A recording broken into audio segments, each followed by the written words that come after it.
It is God's intention for you not to lack anything. That you may not have any excuses and minister and serve Him full time. When you read these 3 verses, after the Lord called Abraham, He blesses him. Let us go to the first verse. He blesses him. The Lord blesses you when you come and pray and worship and offer and praise. You leave this place blessed. Last Sunday I told you, stop behaving like you're only survivors. We born again Christians are not survivors. We are a blessed people. And walk like someone who is blessed. You are not just a survivor. You're not just struggling to live. You are already blessed. But when the Lord blesses you, it is the beginning. Jacob had owned material things and people. He was lacking only one thing, a blessing. He wrestles with the Lord and says, if you don't bless me, I'm not letting you go. The moment he was blessed, he went and started making wealth. The real wealth. And the start, it is what the white man calls obugagga. So when he got riches and a blessing, and started making the enkumu y'ebintu obugagga. It is greater than just being rich. Luganda makes it minor, but riches and wealth are totally different things.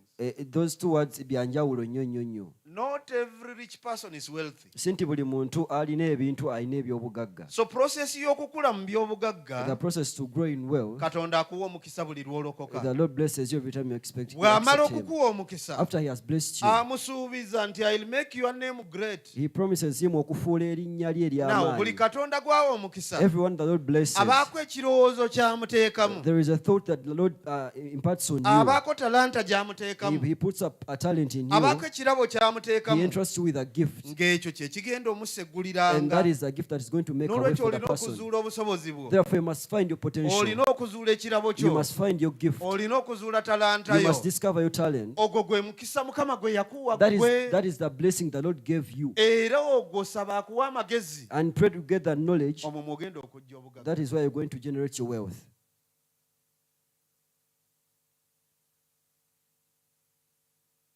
Bw'amala okuwa obugisa, After He has blessed you, akuwa talanta He gives you a talent oba ekirowoozo, or a thought, idea. an idea.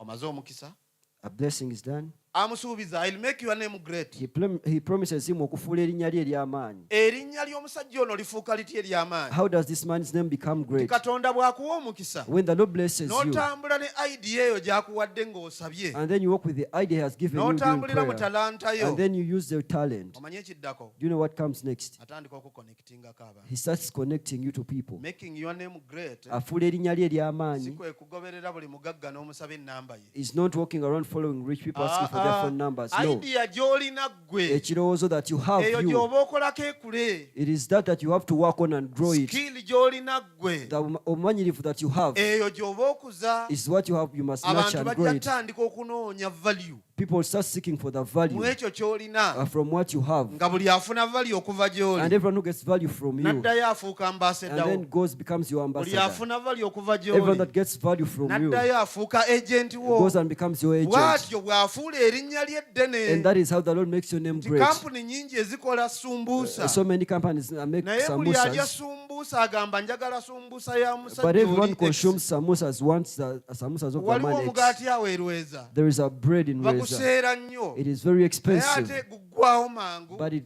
gets done Olwawo so ogenda mu fast. supermarket togusanga. If you go to the supermarket late, you can't find it. Value, muwendo, Idea.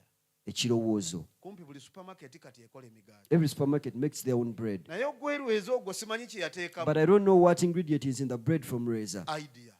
kirowoozo.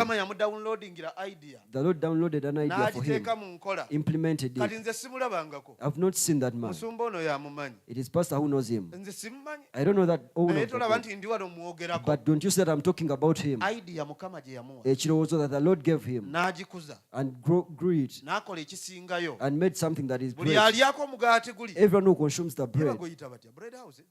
how is it Buli called? alyako bread house. Everyone who consumes bread Awaana house muwaane. is only praising Era it.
ng'oli channel y'abaavu n'abeetaavu. And you are a channel for the poor and the needy. Then 4, ekyokuna, it enables us to advance God's purposes in the world. Kitusobozesa okwongerayo ebigendererwa bya Katonda mu nsi. It enables us to advance God's purposes in the world. Kitusobozesa okwongerayo ebigendererwa bya Katonda mu nsi. Bw'oba n'akasente ng'abeewo balidde banywedde. If you have money and you have fed your family, naawe ng'oyambadde bulungi, you have addressed yourself well. Bw'otuuka mu kibinja ky'abantu, When you get into a group of people n'ogamba Yesu awonye era alokola, and tell them the Lord heals and omanyi nti saves, basooka kutunuulira. do you know that they first look at you? Basooka kutunuulira gwe atamanyi. They first look at you if you didn't know. Kubanga Yesu tebamumanyi. Because they don't know Jesus. Kati gwakiikiridde Yesu. Now you are representing Era Jesus. batunuulira gwe nti gwe yawonya n'alokola afaanana And they atya. look at you and compare you who was healed and saved. How do you appear? How are you presenting yourself? Era bw'otabasoomooza And if you don't challenge them, tebajja kuwuliriza Yesu. they will not listen to your Bajja Jesus. kukuza mu lwali. They will only Lwaki muli embizzi? they will joke with you. Why do you eat pork? Yesu bw'alidda ndimubuuza ani yakola omwenge. I'll ask Jesus when he comes back who made alcohol. Naye bw'oba oli bulungi, If you are doing good, toliimu kweraliikirira kulala. you don't have any anxiety Ne in you. bw'otwala enjiri ya Mukama waffe mu bantu bakuwuliriza. Even when you take the gospel of Jesus among the men, they listen to you. Bagamba ono omusajja Mukama amukozeemu omulimu alabika bulungi. You are a testimony that you look good. The Lord has done the work Era in you. ab'ewuwe tubamanyi abalabirira. And we know that people from his family takes good care of them. Ndowooza naffe tusenge ku Yesu. And they agree to accept that Jesus. So wealth is a tool of influence. Obugagga kikozesebwa ekyokusikiriza. Wealth is a tool of influence. Obugagga kikozesebwa okusikiriza. Olwekyo bannange obugagga tubwetaaga. We need the wealth. Va ku njiri eri gye twasooka okuwulira. Forget the gospel that we heard in the ancient days. Nti obugagga bwa nsi. That wealth is for the world. Naye era tuli mu nsi. But yes, we are in the world. Newankubadde tetuli ba nsi. Though we are not of the world. Ibulayimu yali mu nsi nga bwe tuli. Abraham was in the world the same way we Yakobo are. ne Isaaka bwe batyo. Isaac and Jacob were the same Ne way. Sulemaani baali mu nsi. Solomon was also in this earth. Naye baanyumirwako obulamu. But they enjoyed life.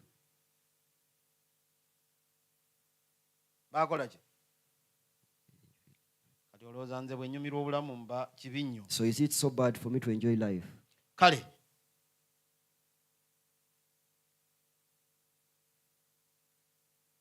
a believer and resources. Omukkiriza n'ebikozesebwa. Sebo tuwe notice zaffe. Give us our notes. The believer and resources. Omukkiriza n'ebikozesebwa. Hosea chapter 4 verse 6. Hosea 4:6. Egamba etya? What does it say? Sokola otuwa nga tetonatuwa notice. Hosea chapter 4 verse 6. Hosea 4:6. Egamba abantu bange bazikiridde olw'okubulwa okumanya. My people are destroyed for lack of knowledge. Kubanga ogaanye okumanya. Because you have rejected knowledge, Nange ndikugaana. I also will reject you Olemenga okubeera kabona gye ndi. from being a priest for me. Kubanga weerabidde amateeka ga Katonda wo. Because you have forgotten the law of your God, Nange ndyerabira abaana bo. I also will forget your Basebo ne children. bannyabo ng'abalokole tuteekwa buteesi kumanya. Ladies and gentlemen, we as born again must know. We need knowledge whether we like it or not. Twetaaga okumanya oba twagala oba tetwagala. And knowledge is just sought after. Okumanya ate banoonya kunoonye. Era bw'ogaana okunoonya okumanya. And if you refuse to seek for knowledge, Okweyongerako mu kumanya Mukama. to grow in the knowledge of the Lord, N'okukuza idea Mukama gye yakuteresa. and to grow the idea the Lord entrusted you with. Kino ky'agamba. This is what he says. Nange ndikugaana ggwe. I will also reject you Olemenga okubeera kabona gye ndi. from being priest for me. Kubanga weerabidde amateeka ga Katonda wo. Because you've forgotten the law of your God, Nange ndyerabira abaana bo. I also will forget your Buli children. lw'ogaana okumanya. Every time you Buli refuse to lw'ogaana know, information. every time you decline Ne information, Katonda akugaana. the Lord rejects you as Era well. akugaana okubeera kabona wo. And rejects you from being his priest. N'olwekyo twetaaga bwetaazi okumanya. Therefore, we need knowledge. Naye Yeremiya agamba atya? But what does Jeremiah say? Essuula ey'okuna olunyiriri olwokusatu. Jeremiah chapter 4, verse 3. Kansuubira ffenna bannange ekitabo kya Yeremiya tukisoma I hope you are all reading the book of Jeremiah mu kusiiba kuno. in this fasting period. Kubanga bw'atyo Mukama bw'agamba abasajja ba Yuda ne Yerusaalemi nti mukabale ettaka lyammwe eritali ddime, so temusiganga mu maggwa. For thus says the Lord to the men of Judah and Jerusalem, break up your fallow ground, Fallow ground. fallow ground, And do not sow among thorns. Katonda akwata ettaka egimu eritali ddime n'alikukwasa. The Lord hands over the fallow ground and hands over to you. Kyekirowoozo kiri kye tutandikiddeko. That is the idea that we started with. Ye talanta gye twogeddeko. It is the talent that we've talked about. Bye birabo bye twogeddeko. They are the gifts that we've talked about. Ettaka egimu eritali ddime. The fallow ground. N'alikukwasa. And hands over to you. Kaakati avaayo n'agamba. And he says, mukabale ettaka eryammwe eritali ddime. break up your fallow ground. Bassebo ne bannyabo. Ladies and gentlemen, Katonda bw'akuwa idea. when the Lord gives you the idea, kabala. Please dig and like cultivate. yongerako skill n'obumanyirivu. Add the value and the experience. Kwe kukabala. That is cultivating. Talanta gikozese. Use the talent. Kwe kukabala. That is plowing. Ekirabo omwoyo kye yakuwa kikozese. The gift the Spirit gave you. Kwe kukabala. You are plowing. Olina ettaka eritali ddime. There is the land that is fallow. Olebenga okusiga mu maggwa. And never sow in thorns. Kale, family resources. Ebikozesebwa ebyamaka. Family resources. Ebikozesebwa byamaka. Ezra tulinze gwe.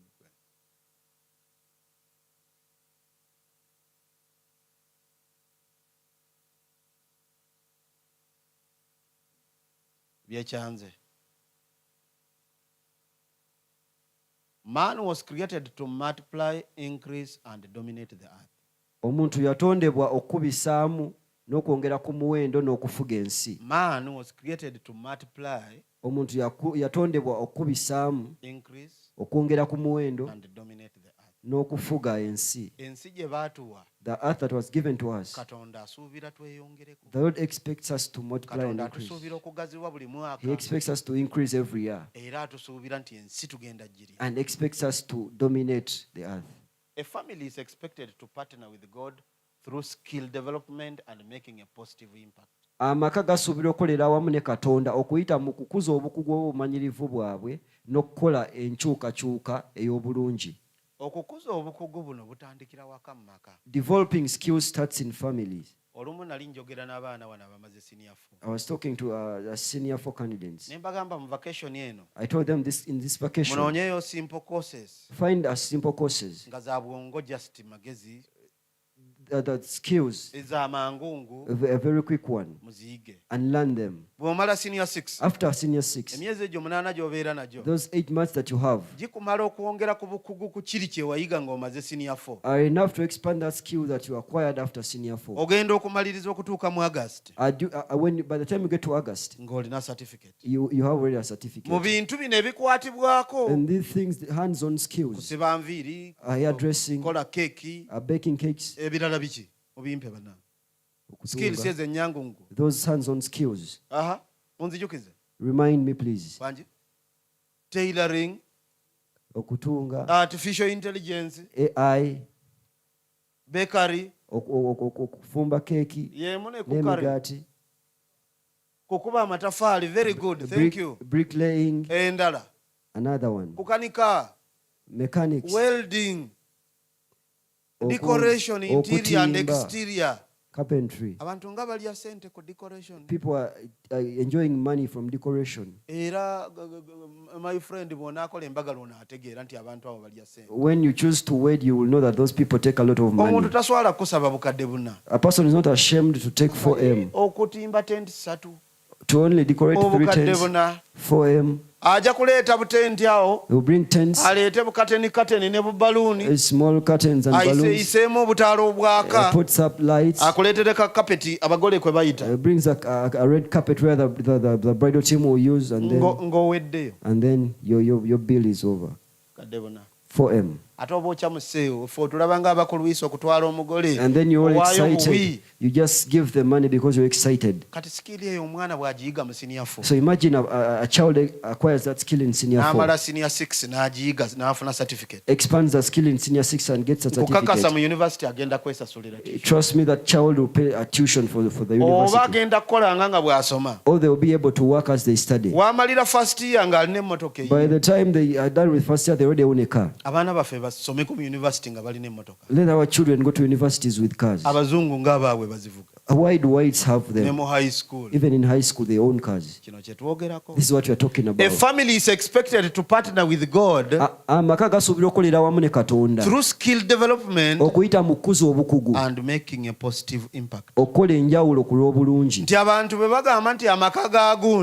when people talk about someone's family, they identify them as those who are produce soap. So and so's family. That family known for baking cakes. Your family has left a mark on the village because you're making a positive impact on your community, your place of residence. Let us move forward, sir.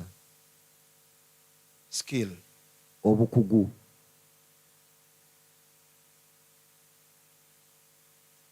Family growth and resources is as a result of these 3 points. Amaka okola mbikozesebwa bino bye bivaamu. 1. Ekisooka. Faithful stewardship. Abawanika abeesigwa. Nti bwe muba abawanika abeesigwa ng'amaka. If you are diligent, if you are faithful stewards as a family, amaka gagenda kukula mu byensimbi. The family is going to grow in resources and owanika otya obulungi. How do you steward good? Owandiika sente z'oyingiza mu mwezi oba mu wiiki oba mu lunaku. You note down your income on a daily basis or weekly or monthly. N'owandiika sente z'okozesa mu mwezi mu wiiki oba mu lunaku. You write down your expenses on a month, in a month, week or a day. Kaakati okaka sente z'okozesa ate tezisukka ku z'oyingiza. And make sure your expenses are not past your income. Kubanga olina okusigazaako z'osavinga. Because you must have saving. Osigaze ekimu eky'ekkumi. You must have tithe. N'ez'okuyambako abooluganda. And helping brethren. Faithful stewardship.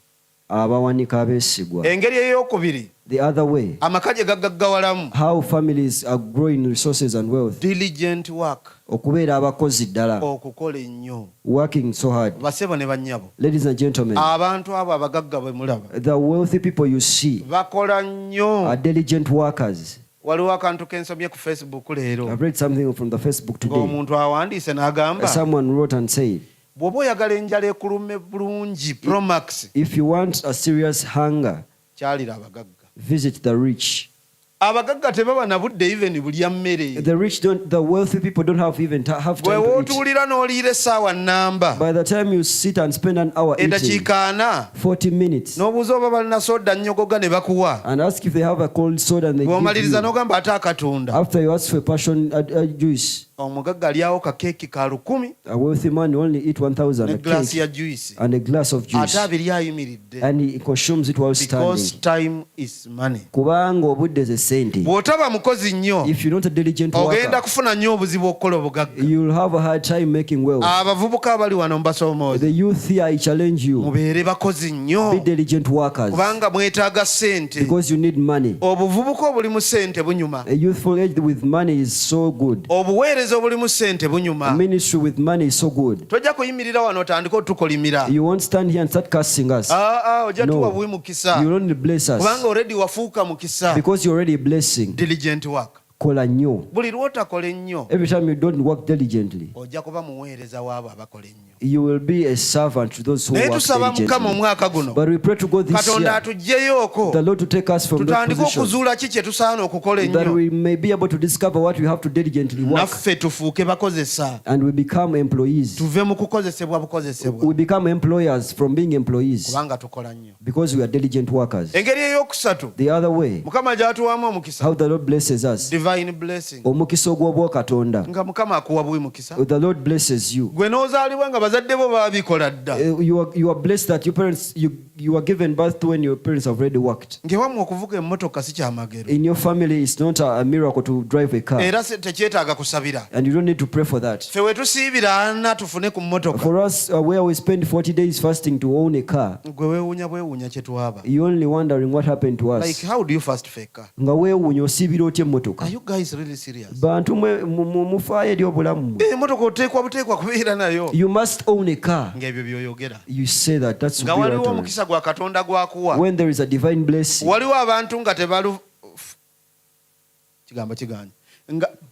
tebalafuubana nnyo kufuna bugagga. There are people who never struggle to get wealth. Naye Mukama abawa bumukisa. The Lord just blesses them in a divine way. Naye si buli muntu nti bw'atyo bw'agaggawala. But that is not everyone's way to become wealthy. Oli ayinza okuba nga bw'atyo bwe yagaggawala. Maybe that is how someone became wealthy. Naye ggwe kola nnyo. But if your way is to work diligently era beera muwanika mwesigwa. And be a faithful steward, Katonda ajja kuwa omukisa ogwo. the Lord will give you own blessing. Now the ultimate goal Ekigendererwa ekyenkomeredde is to leave a legacy kuleka mukululo that is both material and spiritual. omukululo mu by'omwoyo ne mu by'omubiri. Lwaki olina okukola ssente nga family? Why should a family be wealthy? To leave a legacy Okuleka omukululo that is both material and spiritual. mu ngeri y'omwoyo ate ne mu bintu ebikwatikako Teri ebikalu. kiruma nga kuziika mulokole Nothing hurts like burying a born again. nga ate muvudde ku kweraliikirira afudde. You've gotten away from worrying about the person who is dead. Mweraliikirira baana basigadde ne namwana. You are worrying about the children they have left and the widow. Nga mweraliikirira obuntu obutono ng'emmere gye banaalya. You worried about small things like the food they will eat. Obuntu obutono nga renti. Small things like rent. Era waliwo yawandiika ku Facebook okwo. Someone made a post on Facebook. Agamba omanyi lwaki omwavu bw'afa bakaaba nnyo. He said, do you know why when a poor person dies they cry a lot? Baba tebakaabira ono afudde. They are not yelling for the bakaabira person who is mitawaana gone. gy'abalekedde gye basikidde. They are crying because of the problems and the trouble the person has left. The baana debts, kusoma, children being mukyala educated, kulya, the widow school being fed, fees. school fees. Kati buli bwe bamutunuulirako nti agenze. Now every time they look at the ne goal, beeyongera okuba enduulu. they shout more. Naye omugagga bw'afa But when a rich person si dies, bwebeera pate. it is a party. Olutuuka bakuwa omuceere oba piraawo.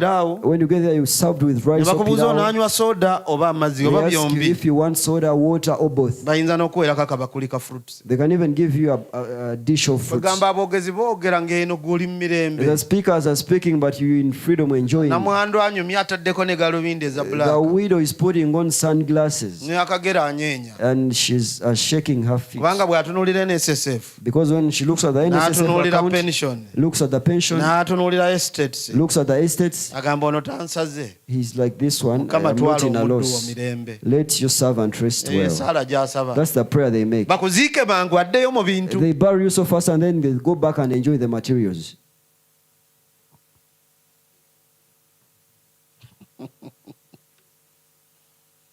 Aha. China yakola abakyala.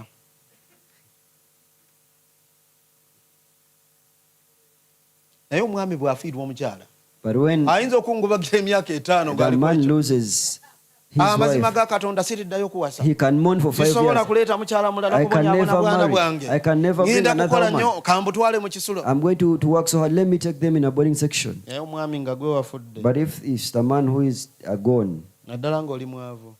especially when you're poor, Omala emyaka 2 n'oyima mu ggulu eri n'olingizaako ewuwo. 2 years after your death, you stand in heaven and Ng'olaba look ono at your family. yagejja baaba. And then you see your Ng'alinga agamba nti gwe wali who omuleetera was your stress. wife has gained weight and it's like you were making her suffer. Kati abasajja tukole nnyo banne. So let us work diligently, dear men. Mukama ne bw'aba tututte naye nga naffe tuliddeko bye tulidde. Even when you are taken to rest, we have enjoyed some. Bagejje nga naffe twalyako. Let them grow fat when you also enjoyed some.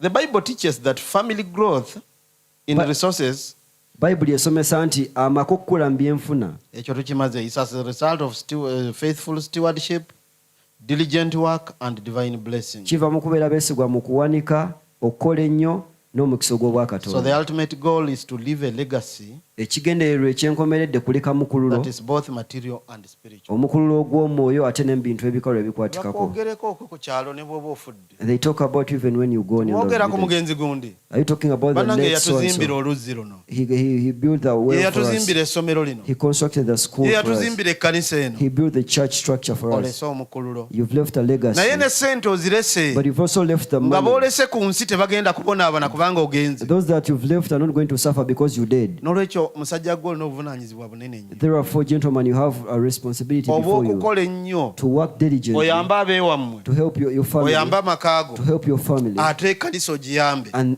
support the church as well, Ate osevinge. and save. Ebyo byonna biri ku ggwe. All that is on you. Zabbuli 13 olunyiriri lwa 22. Psalms No, chapter, engero sorry. Proverbs chapter 13 verses 22. What does the Bible say?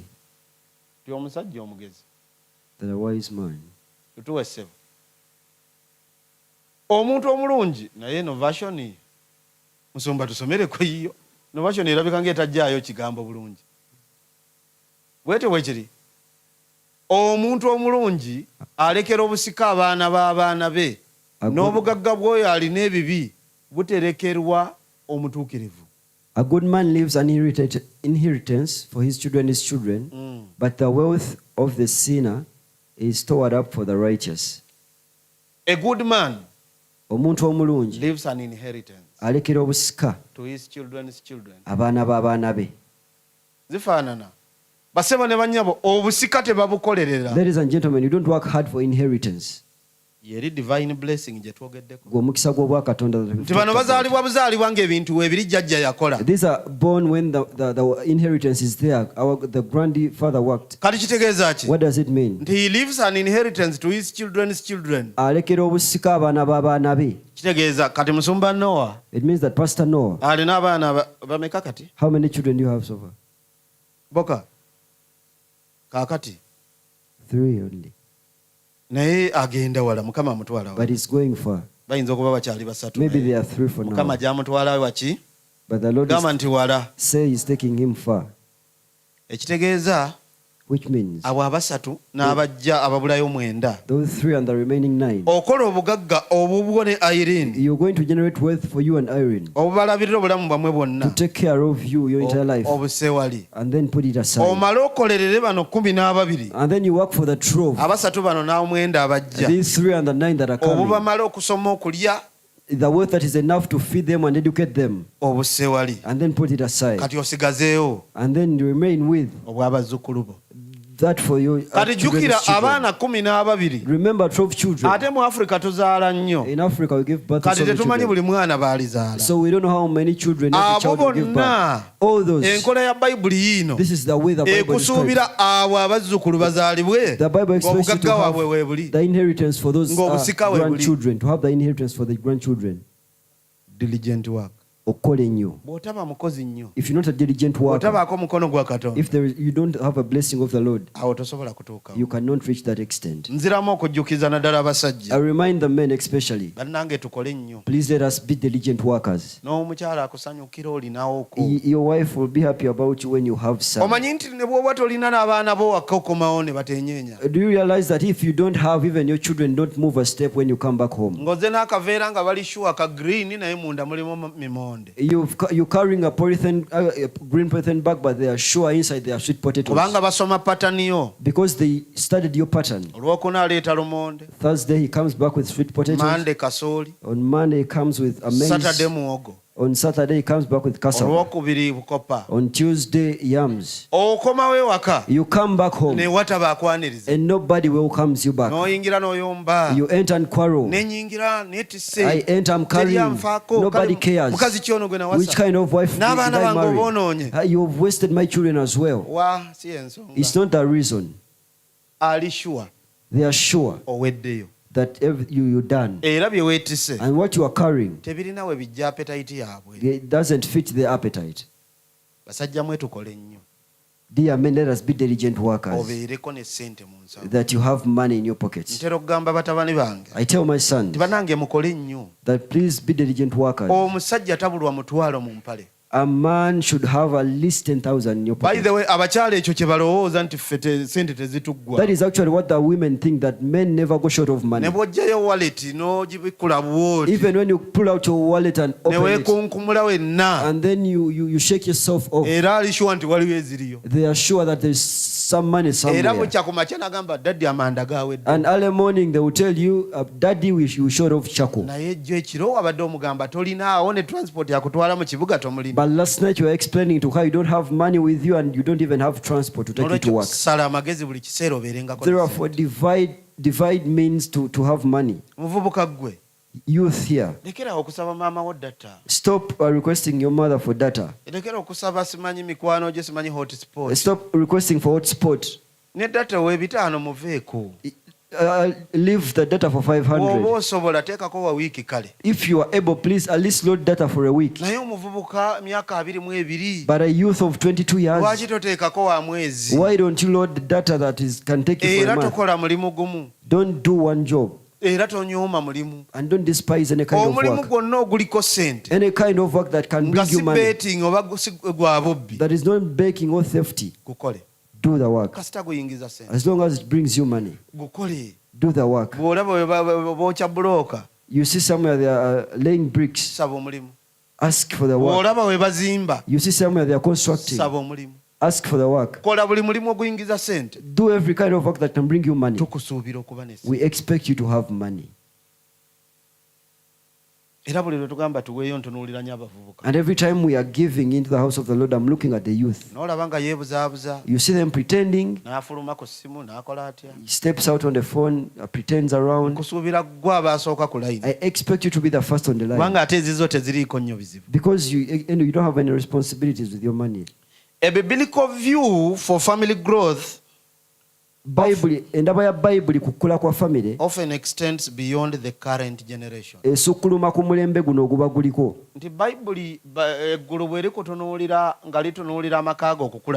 the heavens are looking at your family to grow financially, it looks beyond this generation. The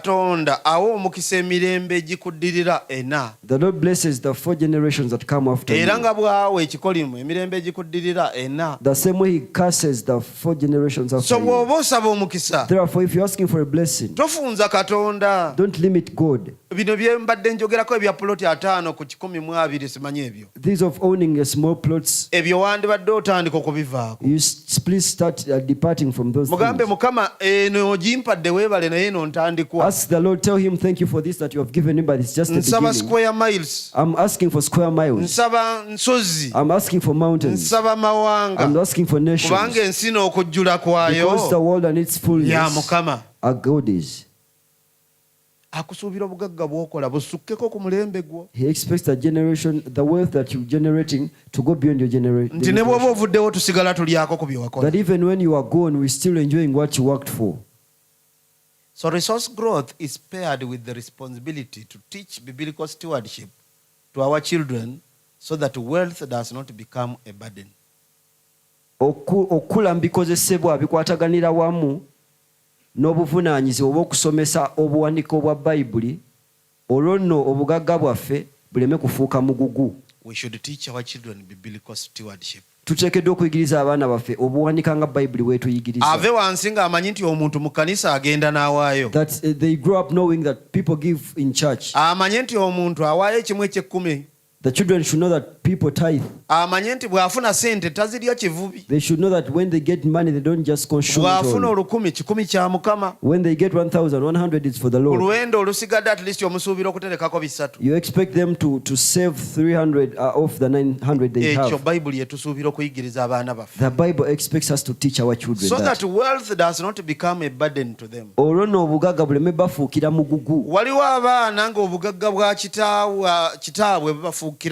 They are children whose parents' wealth becomes a burden for them. Those are the kind of children who sell off all the property 2 years after their parents' death. The wise are buying and then the foolish are selling off. Don't be the kind of person who gets used to selling off your property. Even if it's a small thing like a phone, even if it's a bicycle, at least give it off, that it is a blessing to someone else. Don't get used to selling off your property, because it starts with a small TV,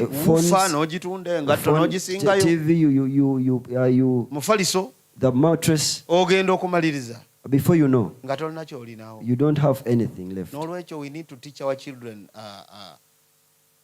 biblical stewardship. So wealth does not become a burden to them. Let us look at the keys to sustained family growth.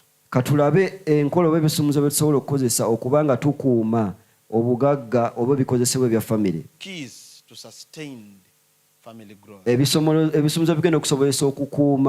obugagga bw'amaka obwa family. Sustained growth it means this is something that can last for generations. Ekintu ekisobola okubeerawo emirembe n'emirembe.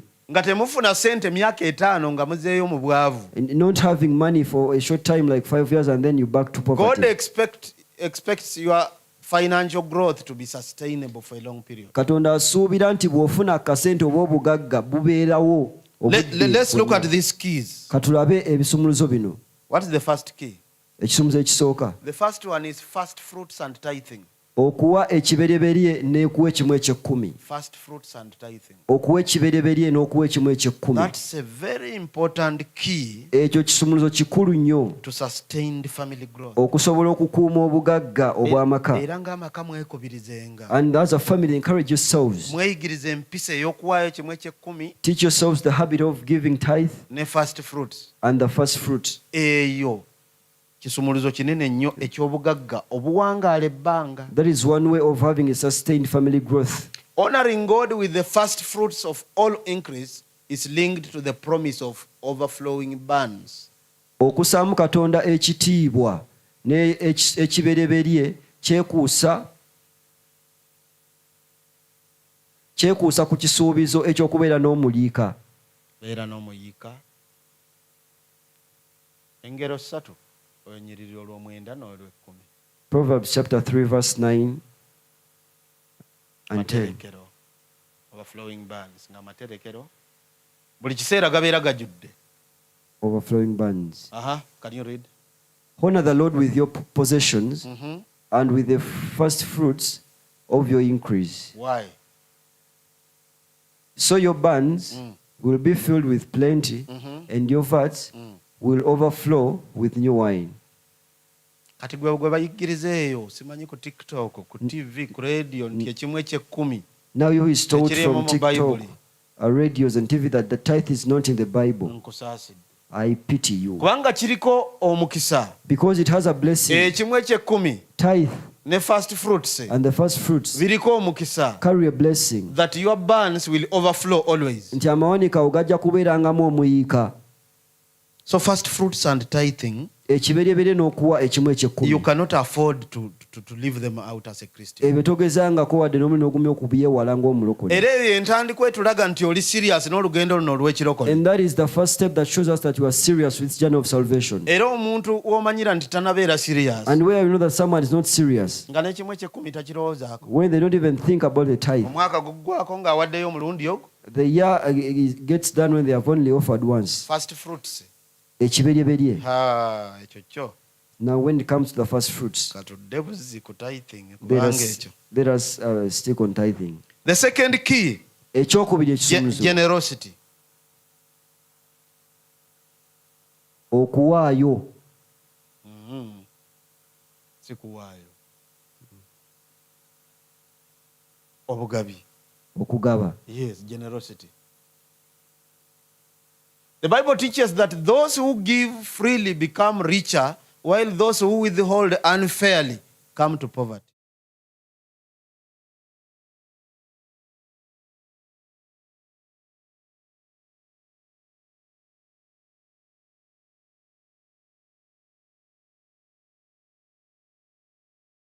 Who give freely become rich. By those who withhold are always in poverty. Generosity is a very important key okugaba kisumuzo kikulu nnyo to family growth. Kukukula kwa mirembe byenfuna. Era wano ffe kyangu nnyo okumanya nti oyo omukodo. It is so easy for us to know that person is stingy and withholds. Nga buli ekiyitawo nga twetaaga sente. That everything that comes up and we need money. N'olukumi toluwaayo. You don't even give 1,000. Tumanya nti omutima gw'omwavu. Then we know that your heart is poor. Mukama ne bw'akwongerayongerako. Even when the Lord multiplies you. Era tojja kugasa buweereza. You will never benefit the ministry. But generosity is a very important key. Naye okugaba kisumuzo kikulu nnyo. To sustain the family growth. Okusobola okukuuma obugagga obwa family. Train yourselves generosity. The Bible says the hand that gives expands. Proverbs chapter 11 verse 25. Engero 11:25. Proverbs 11:25. Engero 11:25. Gambe etya? The generous soul will be made rich, and he who waters will also be watered himself. He who waters. Agabirira banne. He who waters, the Lord will water him. Ememe gabagaba enegejjanga. The generous soul will be made rich, n'oyo afukirira amazzi naye alifukirirwa and he yennyini. who waters will also be watered himself. Teri nsigo gy'osiga There is no seed that you sow n'etadda. that doesn't grow back. Era edda nga Mukama agikubisizza. It grows and the Lord has multiplied it. Kubanga buli nsigo mu bwakabaka muno Because every seed in this kingdom emera. grows. Proverbs 19:17. Engero 19:17. Proverbs 19:17. Engero 19:17. He who has pity on the poor lends to the Lord, and he will pay back what he has given. Asaasira omwavu awola Mukama, era alimusasula nate n'ekikolwa kye ekirungi. Ekyo kyandibadde kikumala mulokole okumanya. That should be enough for you, Christian, to Nti know bw'oba onoonya omukisa, that if you're seeking for a blessing, noonya abali mu bwetaavu. find those people who are in need. Oyo alabika ng'alafuubana ennyo. That one who seems like he's struggling Awo so ewali much, omukisa gwo. that is where your blessing is. Eryo ttaka ggimu. It is a very fertile ground. Sigaawo. Please sow there. Kubanga asaasira omwavu Because he who has pity on the awola poor Mukama. lends to the Lord. Katonda alikusasula The Lord will pay you n'ate n'ekikolwa ekirungi. will pay with back what he has given. Katonda teyeerabira asasula bassebo. The Lord doesn't forget, he pays back. Era engero yennyini 22 olunyiro lw'omwenda. Proverbs 22:9.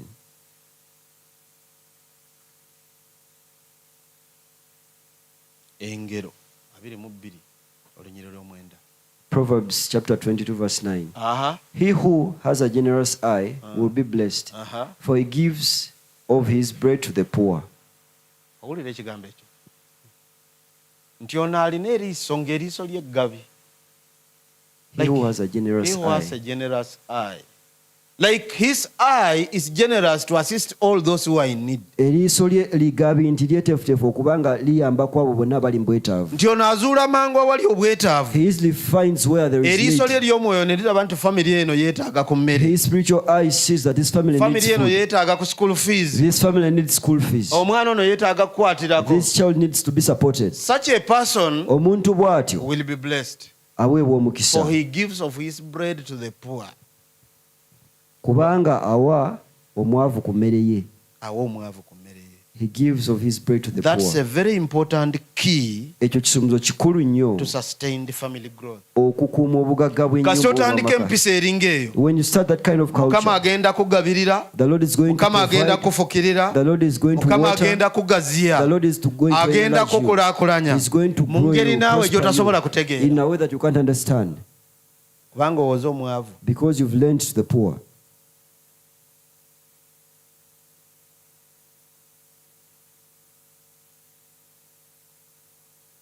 Generosity, Okugaba.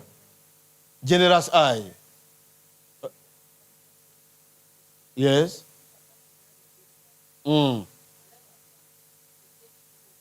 Exactly.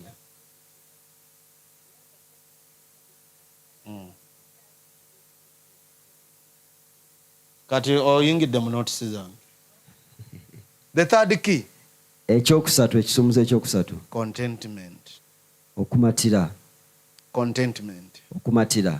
Nti omuntu ow'omutima omugagga, Someone with a wealthy heart, Mukama gw'anaakuza okusukkako ku mulembe gwe, that the Lord will grow past their generation, alaba nga buli ekiriwo kimala. sees that everything is enough. Era kitumala ne kibaako n'omulala gwe It tuyamba. is enough for us, and we are Naye able oyo to alina support omutima someone else. omwavu, But the one who has a poor heart, buli kyalina alaba ng'ekitamala. everything they own is like it's not Buli enough. kyalina alaba ng'ekitamala. Whatever they have is not enough. Buli omulala kyalina kyalaba ng'ekyandibadde ekikye. Whatever someone else has, they feel like it should be their own. Olumu nalinako mukama wange One day I had my boss, nga kati bw'ofuna kasitoma and when you get a customer, ng'asasula bulungi, he pays you so well. ng'alabika mugagga, when the customer seems to be rich and pays good, asasula cash. he pays off cash. Bw'ovaayo mu kibuga nga yaddayo. When you leave the city, he goes back. Ng'agamba ndaba ogula bulungi naye osobola okweyongerako stock. He says, I can see you purchasing so good, but you cannot add on to your stock. Omanyi nti eno company yange. Do you know that this company is my own? Oli namutunda n'agamba okakasa yiyo. And this person looks at the boss and is like,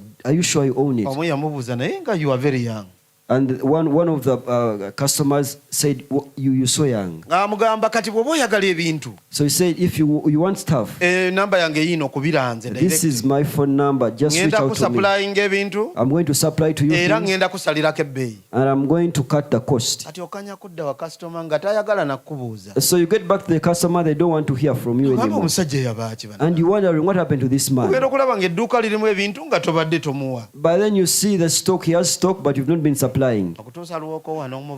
Until you get tired and give up. Later on we found out that our boss, his salary was 3 times more than ours, but his heart was poor and didn't have contentment. And us below him, instead of building us, every time he sees you bringing a client with potential, he takes the client to his side.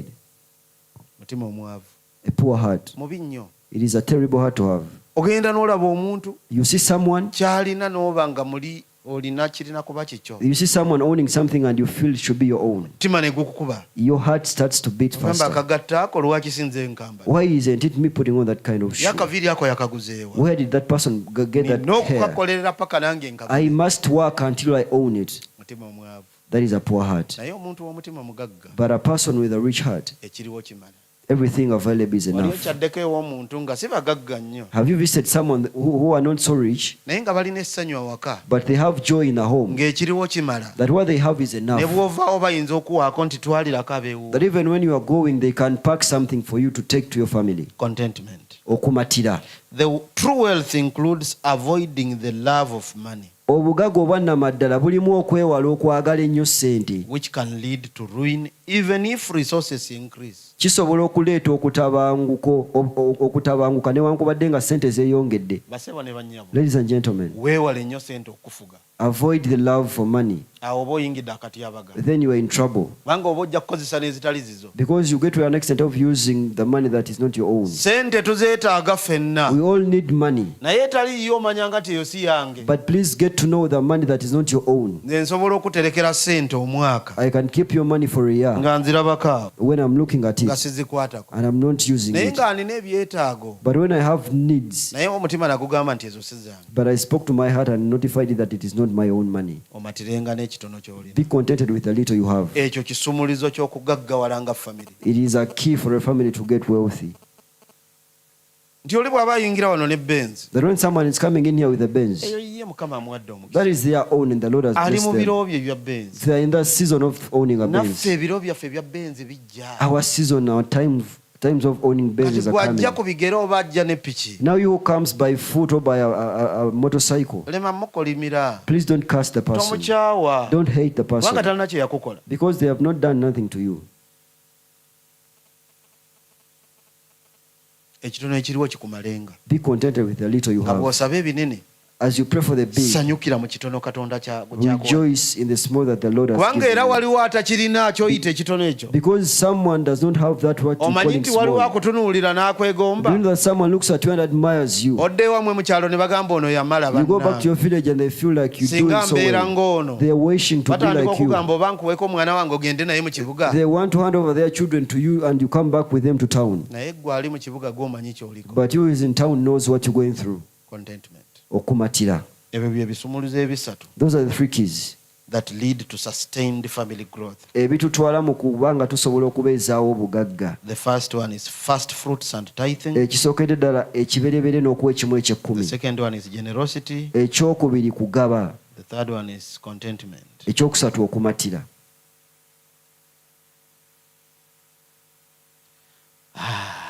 Obugagga. Wealth. We continue, Ezra. Tweyongereyo. 5 places where money hides. Ebifo 5 sente wezeekweka. 5 places where money hides. Ebifo 5 sente wezeekweka. Is someone learning? 5 places where money hides. Ebifo bitaano sente we zeekweka. The first one, ekifo ekisooka in problems. mu bizibu. Money hides in problems. Sente zeekweka mu bizibu. Era buli mugagga gw'olaba, and every rich person you see alina ekizibu kye yagonjoola solved a certain problem mu community mw'abeera, in their community where they reside, ne kimufuukira mukisa. and then it became a blessing.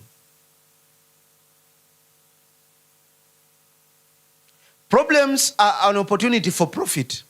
Ebizibu mukisa gwa kukola magoba. Identifying and solving problems creates opportunities to make money. Okuzuula n'okugonjoola ebizibu kitondawo emikisa egy'okukola ssente. Njogera nnyo n'abasomesa. I talk so much to teachers. Era nze ndi mutendesi w'abasomesa. And I'm a teacher trainer. Era balina amasomero eyo mundabiranga ddala. And you who have schools, please consider me. Nammwe abagenda okutandika amasomero. And you are going to start schools, please consider me. Naye buli bwe njogera n'abasomesa mbabuuza ekibuuzo kino. But every time I'm talking to teachers, I ask them this question. Nti what is a business? Nti business kyeki? Ne bavuya. And then you see them struggling. An enterprise to make money. Ekifo wojja ssente. Something you do to get profit. Ekyo ekintu ky'okola okufuna amagoba. N'ebiringa ebyo. And things of that sort. That's not a business. Eyo si a business. Business is identifying a problem in the community and solving it. Business kwe kuzuula ekizibu mu kitundu n'okukigonjoola. Nti wano kizibu ki ekiriwo?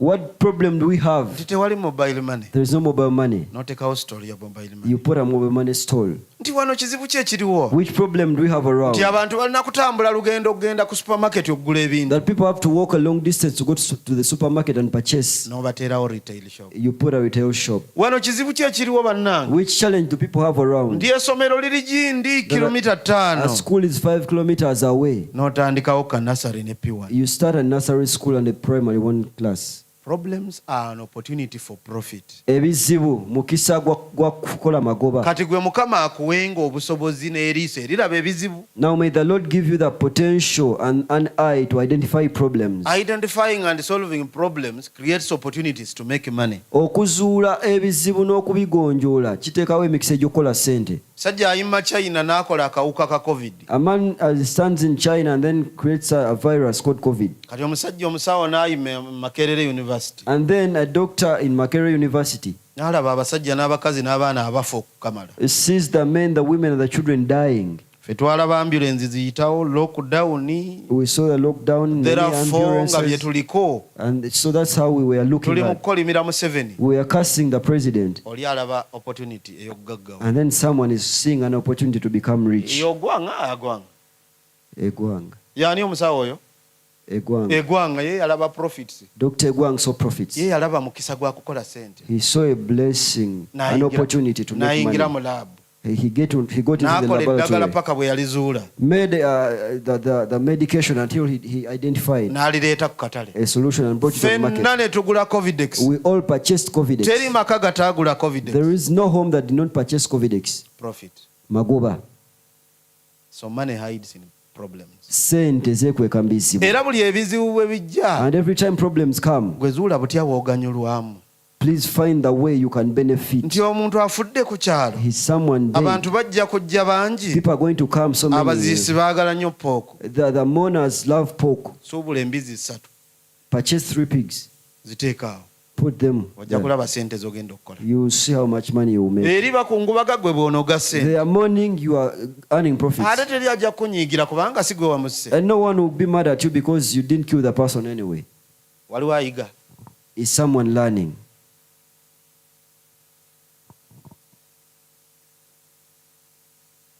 What does Corinthians...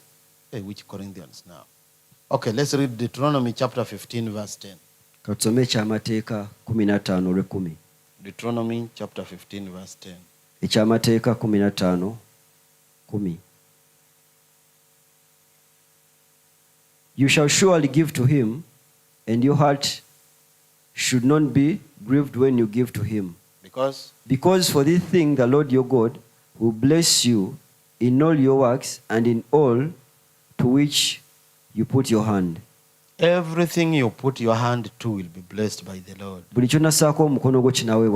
Oba bizibu oba ssanyu bye bizze. Whether it's problems or joy that have come. Bwe n'obiteekamu omukono gwo. And then you put your hand. Onaafunanga amagoba. You get profits. Let's go back to the notes. The second place where money hides. Ekifo ekyokubiri ssente we zeekweka. Ideas. Mu birowoozo. Ideas. Mu birowoozo.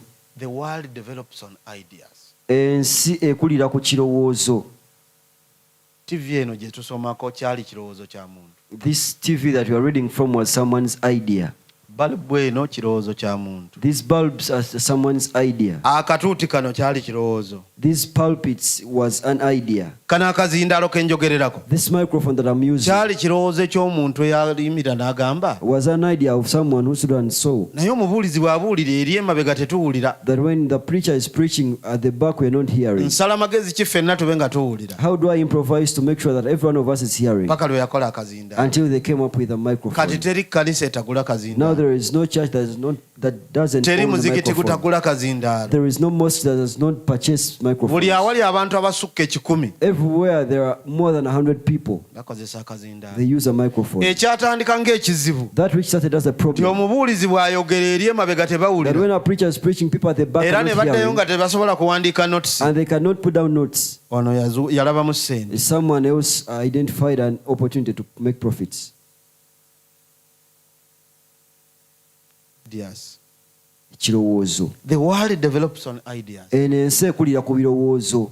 Getting rich from an idea requires execution, Okukulira ku kirowoozo kyetaaga okuteeka mu nkola, persistence, okulemerako, and meeting a clear market need.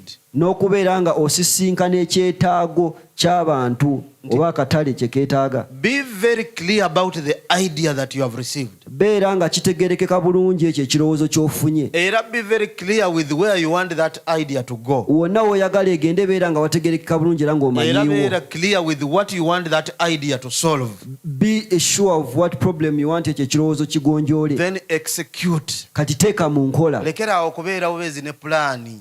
Stop having plans all the time. Musumba yali atugamba wano ku Sunday. The pastor was talking to us on Tiwabeerayo Sunday. abantu nga balina pulaani mpitirivu. There are people who always have plans in their heads. Omanyi bw'osuubula amagi n'ogatwala e Sudaani When you ogagawala. trade eggs and then take them to Sudan, Omanyi you bw'ogenda become wealthy. Mubende n'osuubula kasooli n'omuleeta mu Kisenyi You go to ogagawala. Mubende and trade maize and then bring it to Chisenyi. Kati okola ki e Kampala? Genda e Mubende oleete kasooli otunde tukulabireko ng'ogagawala. Why are you in Kampala? Go to Mubende, purchase the maize, bring to Kampala. Let's see you becoming wealthy. Execute ideas. Teeka mu nkola Then ebirowoozo. be persistent. Lemerako. Omusajja yakola bulbu ono The man who made the bulbs, oba yafeidinga emirundi 99 he failed about 99 times. naye nga alemedde ku idea. But he was persistent about the idea. Ayagala bulb. He wanted to produce a Omulundi bulb. ogw'ekikumi On the 100th time, bulb neyaka. the bulb lit up. Myaka mingi nnyo giyise So many years ago, tukyakozesa bulb. we are still using the bulbs.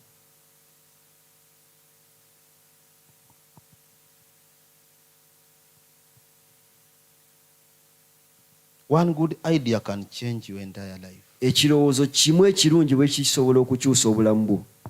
Kyenva nkusabira omwaka guno Mukama akuwa ekirowoozo nga kikyo, That is why I pray for you, for the Lord to bring an idea for you nga kiriko n'erinnya lyo. with your name written on it. Ekirowoozo ng'ogenda kiteeka mu An nkola. idea that you're going to execute Era okiremereko paka and be persistent ng'okifunyeemu omuganyulo. until you get a profit out of it. Ogenda okireeta ku katale bw'oti. By the time you bring it on Nga buli market, omu agamba ono yalingawo ebwedda. everyone is wondering where you have been all the Kino time. kye twalinga twagala. This is what you've always wanted. Babadde batubba emirembe You gyonna. have been deceived all the time. Mulokole weebale kuleeta. Born again, thank you for bringing. Ekyo ekirowoozo nkikusabira. I pray for an idea for Omwaka you guno Mukama akikuwe. this year, for the Lord to bring it into your life. The third place where money hides. Ekifo ekyokusatu ssente we zeekweka. Goods and services. Ebikozesebwa n'okuweereza. Goods and services. Ebikozesebwa, ebintu ebikozesebwa n'okuweereza. Money hides in goods and services. Ssente zeekweka mu bintu binene ebikozesebwa n'okuweereza abantu. Money responds to value, not effort. Ssente zaanukula oba ziddamu eri omuwendo, si maanyi mangi. Si maanyi mangi naye omuwendo gw'ekintu ky'oleese ku katale. Not the efforts but the value of what you've brought on market.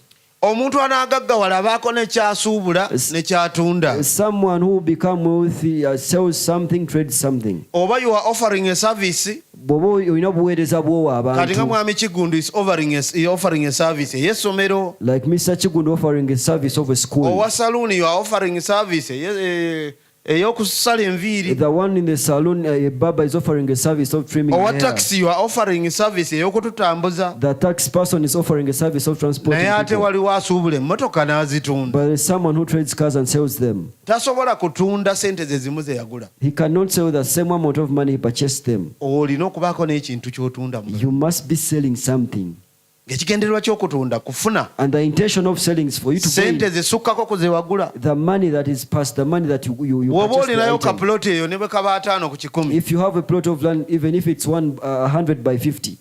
Nga toyagala kuva Kampala. And you don't want to leave Kampala. Genda ozimbemu buzimbi nyumba. Go and construct a house. Room 3. 3 rooms. Ogifinishinge bulungi. Finish it so well. Oteeke ku mutimbagano nti on sale. And then put it on the internet. Oteekeko essimu yo. Put your phone number. Ojja kwewuunya, tojja kwebaka. You will be amazed. You will not sleep. Ojja kukwata amasimu okoowe. You will receive calls until you're tired. Nga weeramula bweramuzi. You just put up a price tag of your interest. Nyumba gye wamalirako milioni 2. A house on which you spend 20 million. Ne plot gye wagula milioni 25. A plot that you purchased at 25 million. Sizaana mu 5. That's about 45 M. Ogenda tunda 15. You're going to sell it at 150 M. Ate nga topapa. We are not being in a rush. Ate alina 15 tonkubira. If you don't have 150, don't call me. Sitambulira bwereere. I don't walk. Olwo batandika okuyita muzeeyi. Neither would start call you muzeeyi. Muzeeyi nedda katosisinkane Muzeeyi, let us meet and talk. Naye osalako. But do you reduce the amount? Oteesa. Do you negotiate? Wafuuse edda muzeeyi. You already a muzeeyi. 45 laba bwe zikuwa 15. See how 45 gives you 150. Era okyetaaga ekyamagero ekisukkako. Do you still need a miracle past that one? Amagobo oba okoze sente mmeka? How much are your profits? 95 million. Clean money. Clean money. Era omuntu takulimba nga nti obwo bubbi si bubbi. 105 M. Wagula okozeseza bukadde 45 otunze 15. Obukadde 10 mu 5. 155 M is your profit. Clean money. Sente nyonjo. Era oba tonnagaggawala. Haven't you become wealthy already? Kwata 5 oyingire ekikuubo. Get 50, get into yingire ekiduuka. Get into a shop. Kati zisigadde. And then the rest. Ate gula awalala. Purchase another land. Kati gende Mityana ogule eka milioni 7. Go to Mityana and purchase an acre at 7 M. Kola ekintu kyekimu, salamu plots 4. Do the same thing. Cut off 4 plots. Nga buli plot ozimbako ennyumba zonna zifaanagane. Construct houses on those plots. Same houses. A proper finishing. Ozikuba ebifaananyi. Take pictures. Oteeke ku mutimbagano nti on sale. Put on internet and show that you're selling. Waliwo ayiga. Is someone learning? You must be selling something. Oteekeddwa okuba ng'olina ky'otunda. Oba skill yo gy'otunda Mukama yeebazibwe. Whether it's your skill that you're selling, glory to God. Oba talanta yo gy'otunda Mukama yeebazibwe. Whether it's your talent that you're selling, glory to God. But you cannot get rich without selling anything. Naye tosobola kugaggawala nga tolina ky'otunda. Nedda ssebo. No, sir. Mbagambye wano nti nze njogera era ntendeka abasomesa. I train teachers. Okuyimirira mu maaso g'abasomesa abo. To stand before your teachers. Essaawa 2. 2 hours. Ne twogera ku mulamwa gumu. And we're talking about one topic. Ekitone nnyo mpa emitwalo 4. The least you can give me is 400,000 Uganda shillings. That is when I know you. Ndi wa mitwalo 5. But I'm 500. Nazuula Mukama kye yanteekamu. I identified the idea the Lord put in me. Edda ennyo nga nkyasomesa. Long ago when I was still teaching. Ebyo ndibanyumiza olulala. I will narrate the story another time. Sell something, please. Oba oli muto oba oli mukulu, sell something. Baako ky'otunda, whether you are young or old. Mu COVID. During COVID time. Cyrus yasuubulanga masks. Cyrus used to purchase masks. N'asuubula 5. Purchases them at 500. N'agenda Kampala Road. Goes to Kampala Road. N'azitunda 2,200. And sells them 2,000 each. Yaguzanga bammotoka bokka. He used to sell to the people who owned cars only. 2,000. Nga buli mask agikozeeko sente mmeka? And he had a profit of 1,500 on each mask. Kati bw'atunda mask 10. So imagine he has sold 100 masks. Mbuulira sente z'abafunye. Tell me how much money he has got. Wangi? I'm waiting for the answer. Mathematics. That is very simple mathematics. How much are his profits? 150,000. Only 100. I've ever bought a mask at 5,000. And I heard that pharmacy. Value.